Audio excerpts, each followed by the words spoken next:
Kuya, sigurado ka bang iiwan niyo sa akin si Yana? Baka naman magpasaway siya ng sobra. Tsura pa lang nun, mukhang hindi na makikinig sa akin eh. Makikinig yun. Basta pagsabihan mo lang siya ng maayos. Ay nako kuya, kilala mo naman ako. Hindi ako mahinahon pagdating sa mga ganyang bagay. May pagkamaldita pa naman yung anak mong yun. Pagpasensyahan mo na lang siya hanggat maaari. Kung harmless naman yung ginagawa niya, baka pwedeng palampasin mo na lang muna. Yan yung mahirap eh. Iiwan niyo sa akin yung anak niyo tapos ako pa yung mag-a-adjust. Masyado mo naman kasi agad ginajudge si Yana. Mabait naman siya tsaka makikinig yun sa'yo, sigurado ako. Hanggang kailan ba siya sa akin? 1 week lang naman. Kukunin din namin siya ng ate mo pagkatapos ng bakasyon namin. Pasensya ka na kung maaabala ka pa.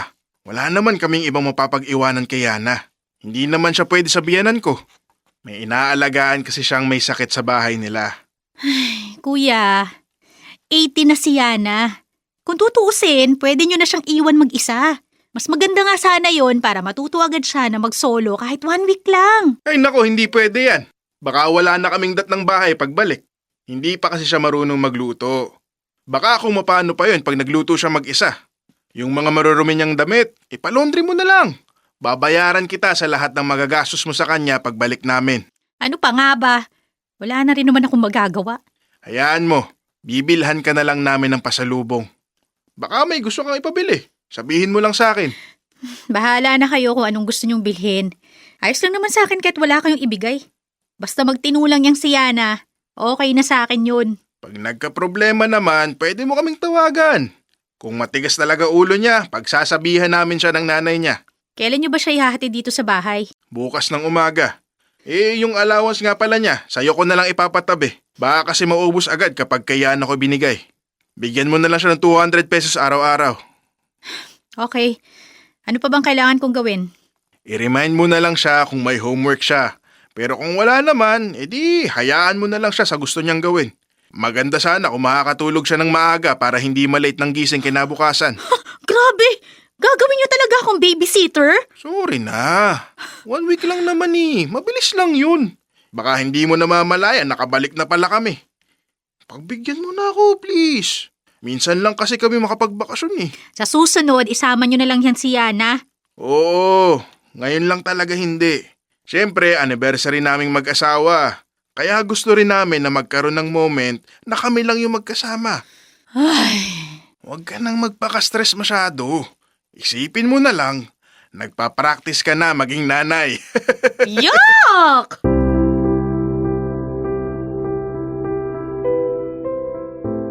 Dear Love, ako si Wiesel. Almost 4 years na akong namumuhay mag-isa.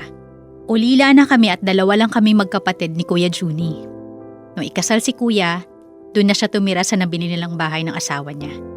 Kaya ako na lang yung nasa bahay ng mga magulang namin. Dahil 2 lang kami magkapatid, walang ibang matatakbuhan si Kuya Juni kundi ako. Kaya kahit hindi ko gusto yung ugali ng pamangkin ko, wala akong nagawa nung nakiusap siya na sa akin niya na muna iiwan si Yana. Sa isip-isip ko naman noon, 1 week lang naman yon kaya kakayanin ko naman sigurong tiisin na may iba akong kasama sa bahay.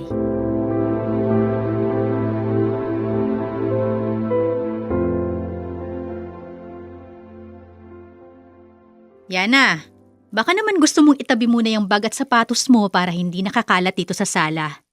Ang pangit tingnan pag may mga gamit na nakakalat. Wait lang naman, tita. Nagpapahinga pa yung tao eh. Di ba pwedeng mag-chill muna sandali? Nakakapagod kaya yung klase. Alam ko, pero hindi naman mabigat na gawain yung simpleng pagtatabi ng bag at sapatos. Nakikita mo naman siguro kung gaano kalinis yung sahig, di ba? Tapos ipinasok mo pa yung sapatos na ginamit mo sa labas. Ako na nga yung maglilinis ng dumi. Aayusin mo na lang talaga yung mga gamit mo. Tita, sabi ko saglit lang, di ba? Aayusin ko rin naman. Di naman tatakbo yung sapatos at bag ko kung magpapahinga lang muna ako ng ilang minuto. Kung nasanay ka sa bahay nyo na ganyan yung style mo, ibahin mo rito. Hindi pwede sa akin yung tamad at dugyot na kasama sa bahay.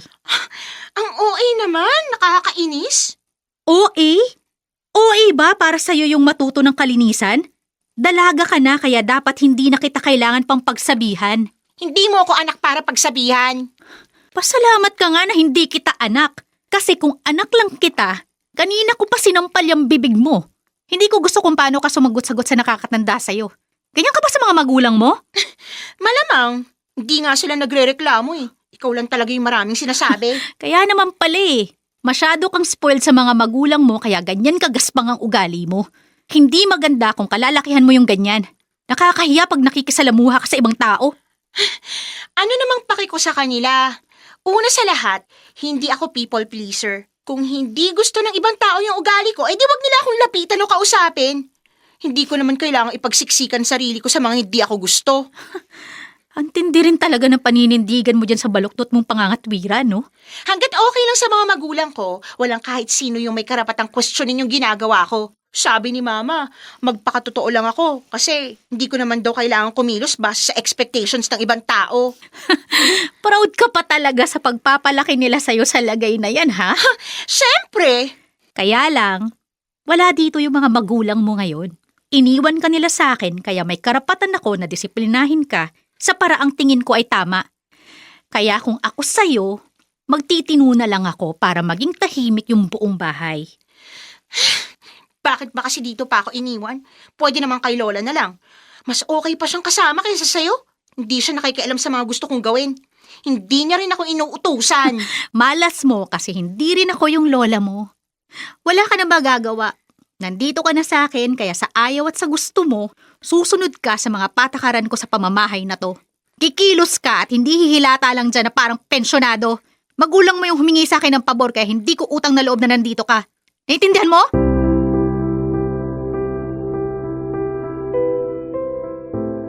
Nung nabubuhay pa ang mga magulang namin, naging matigas din naman ang ulo ko. Naging pasaway din ako at hindi ako naging perpektong anak. Pero kahit minsan, hindi ko nagawang sagutin ang pabalang sila nanay at tatay. Kaya naman ganun na lang yung stress ko nang iwan ni Kuya si Yana sa bahay. Bukod sa napakatamad ng batang yun, lagi pang may katwiran kahit na alam niyang siya naman yung mali. Ayoko namang sirain nun yung bakasyon ni na Kuya, kaya hindi na lang ako nagsumbong sa kanya. Hinarap ko ng mag-isa yung problema at sinubukang disiplinahin si Yana sa abot na makakaya ko.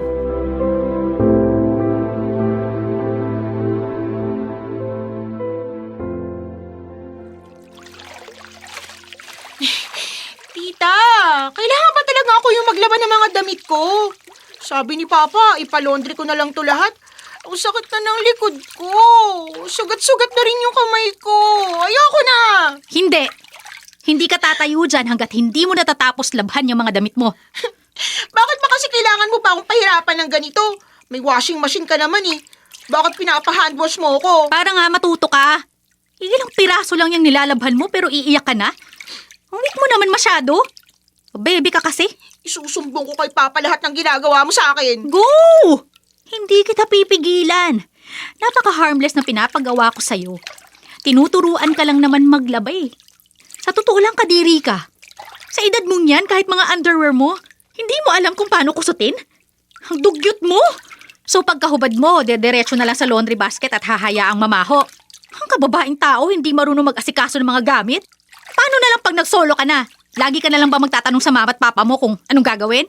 Kaya kahit umiyak ka dyan, sisiguraduhin kung marunong ka na ng mga gawaing bahay bago pa makabalik yung mga magulang mo. Hindi ko naman kailangan gawin to eh. Kaya nga nagtatrabaho si na Mama at Papa para hindi na ako mahirapan. May responsibilidad sa'yo yung mga magulang mo. Siyempre anak ka nila at nag-iisa ka pa. Pero may mga bagay na dapat mo matutunan na mag-isa para hindi ka lang nakadepende sa kanila. Mahirap lumaki ng walang alam. Tingnan mo, pag naisampay mo na yung mga damit mo, tapos na. Hindi mo na kailangan gumastos para magpalaba. Huwag ka mag-alala.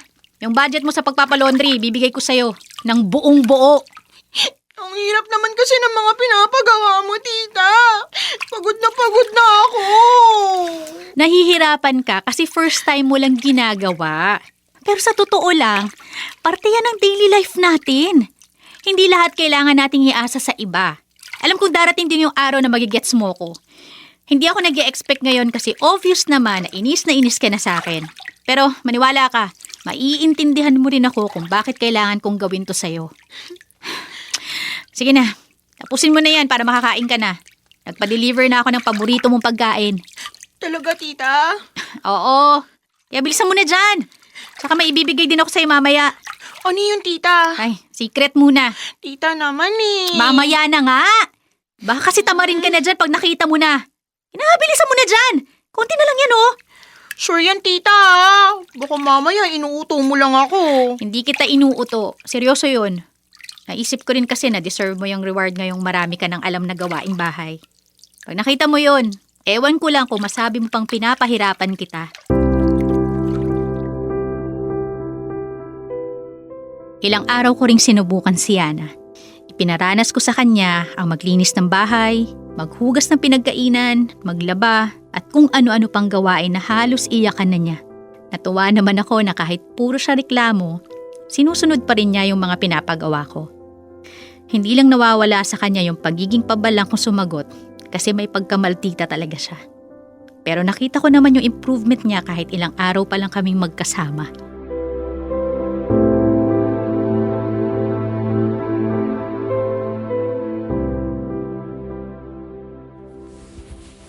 Nailagay mo na ba dyan lahat ng gamit mo? Oo naman, tita. Konti lang naman yun eh. Kaya sure ako na wala na akong nakalimutan. Buti naman kung ganun. Yung bag na binigay ko sa'yo, baka maiwan mo. Malabong mangyari yun, tita. Yun nga pinakauna kong inimpake kanina eh. Ang ganda kaya nung bag. Thank you talaga. Hindi ko ine-expect na bibigyan mo ako noon. Medyo pricey yun, kaya hindi ako makahingi ng pambili kina mama. Teka, paano mo nga pala nalaman na gusto ko yung bag na yun, tita? Nakita ko kasi last time na nagtitingin ka ng mga bag online. Tapos napansin ko na ang tagal mong nakatitig dun sa isang yun. Kaya naisip kong bilhin para sa'yo. Deserve mo rin naman. Kasi kahit puro ka reklamo, hinayaan mo pa rin ako naturuan ka. Tita, pasensya na nga pala kung may mga nasabi akong hindi maganda nitong nakaraan.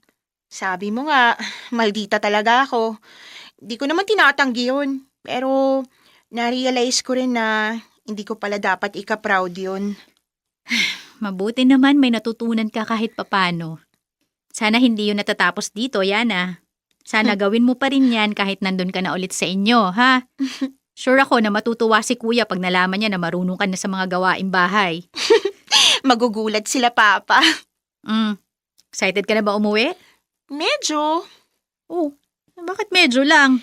Mamimiss ko kasi paninermon mo sa akin araw-araw. Sus! Kunwari ka pa. Ang sabihin mo, rinding-rindi ka na sa akin. Pero seryoso, pwede ka naman pumunta-punta dito kung gusto mo. Talaga, tita? Oo naman. Welcome na welcome ka rito. Grabe, ang bait mo talaga sa akin. Thank you, tita. Oh, si Kuya na ata yan. Yay! Nandiyan na si Papa! Mukhang siya na nga yun. Sige na, ikaw na magbukas ng pinto. Pa! Na-miss kita! Si Mama po, kasama mo po ba siya? Inatid ko na muna sa bahay, anak. Medyo napagod sa biyahe para makapagpahinga siya ng maayos. O ano, naka-ready na ba mga gamit mo? Opo pa, naayos ko na lahat. Kumusta naman ang bakasyon niyo, Kuya? Okay naman. Nag-enjoy naman kami. Kayo ba? Kumusta naman kayong magtita rito? Okay naman kami. Kinaya ko naman yung kamalditahan ng anak mo. Di ba, Yana? Tita naman eh. Aba, parang may nagbago yata sa'yo, anak ah. Nako, Kuya. Mukhang maraming ikukwento sa'yo yan si Yana. Talaga? Bakit? Marami bang nangyari habang wala kami? Nak, baka naman pinahirapan mo masyado si tita mo. Naku pa, kung alam nyo lang po. Tinorture ako ni Tita Waisel. Wow, ha? Sa lahat ng tinorture, parang ikaw lang yung uuwing masaya. Biro lang. Wala pong ginawang masama si Tita Waisel. Totoo na nahirapan ako, pero marami akong natutunan sa kanya. Jesus! Sabihin mo, nakahanap ka lang ng katapat dyan sa kamalditahan mo. Truth!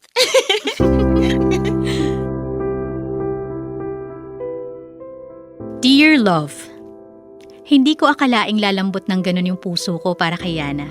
Noon kasi halos maging pet peeve ko na siya. Kaya naman sobrang challenging nung sa akin siya iniwan ni Kuya. Wala na maging okay kami ni Yana, madalas na siya sa bahay. Masaya naman ako kasi para ako nagkaroon ng bunsong kapatid. At ang nakakatuwa pa, match yung kamalditahan naming dalawa. Naisip ko tuloy na hindi lang pala dapat sa pagsuporta pinapakita yung pagmamahal sa mga tulad ni Yana. Minsan talaga, kailangan din yun ipakita sa pamamagitan ng tamang pagdidisiplina para matutunan nila na hindi lahat ng mahirap ay parusa sa kanila.